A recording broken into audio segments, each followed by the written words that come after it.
Okay, we're up on the O11 right now with CEO Jonathan Williams to talk about 10 years ago this week when you guys towed the ship out of the Ghost Fleet. What was that like? Well, 10 years ago, it was an interesting time in my life. Of course, I was 165 pounds heavier, and I had coveralls that were about twice the size I am now. And for you sailors, I pretty much couldn't get through the scuttles. I called it the sausage stuffer. And so it was always difficult to get up here. But once I got up here, we got ready to move out, and the cables were being broken.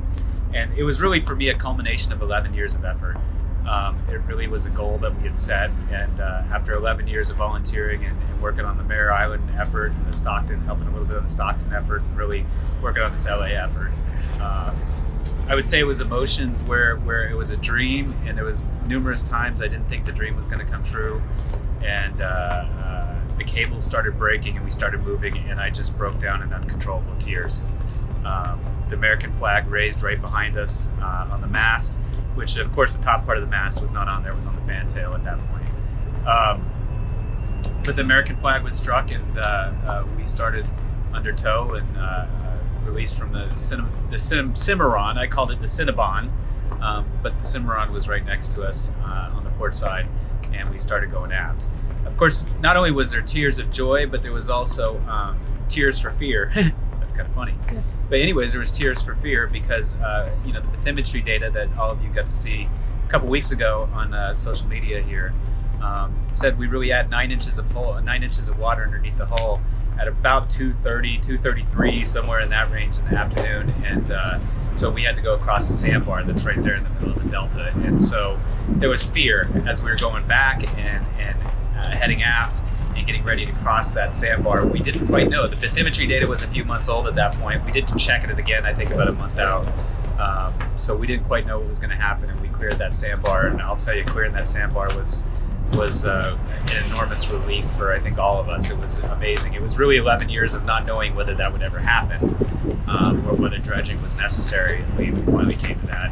Went underneath the bridge, talked to the Caltrans workers that were right above us, had just a person-to-person conversation, and then pulled up at the Benicia cargo pier, which I'm famous for borrowing somebody's car that I didn't know it was there, not somebody else's car, to pick up a friend of mine who worked at the ship for a couple of years in the beginning, Dan Pulaski, for those of you who may remember Dan. Went out to the gate to pick up Dan, and one of our board members said, "Hey, grab my car, it's the blue Lincoln down on the pier." And I went down and grabbed the blue Lincoln, and the keys were in it because we're on a cargo pier, and drove the blue Lincoln, put my classic rock on, and threw the seat back, because remember, I'm a big guy, I don't fit in chairs, seats that well at the time, and rolled right to the front gate to pick up Dan, and threw all his tools and his bags and everything in the back of the car, and drove back and parked it on the pier, and came up, and my board member said, "Where'd you park the car?" I said, "Right there on the pier." And he goes, "Well, that's not my car. My car's down there." And that's when I realized I guess borrowed somebody's car, which technically I probably could have got arrested if I was caught pulling that car. So that was the first and only time in my life I've actually unauthorized borrowed a vehicle.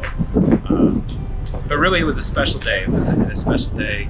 A lot of tears, some tears of joy, culmination of years of work, a little bit of relaxation in there, and going into the next day where we moved about 7 knots, I think it was 7.5 knots through the Carquinez Straits into Richmond, and signed the lease in Richmond, and the rest is really kind of history. I forget about some of that stuff we've done. I should have recorded more of it myself, and because really we're doing amazing things going forward.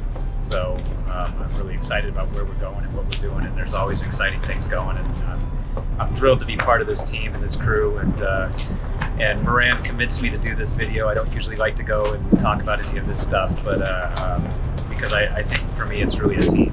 It's really this team that made it happen, and it's really a crew of so many people over so many years that I love. They're brothers, they're sisters, they're friends, and they deserve all the credit. I mean, I was just part of that team, so I thank you all for joining this voyage and this journey, and I hope you enjoy this journey as we go forward in the subsequent years, because it's fun, it's amazing, and it's one heck of a roller coaster. So thank you all.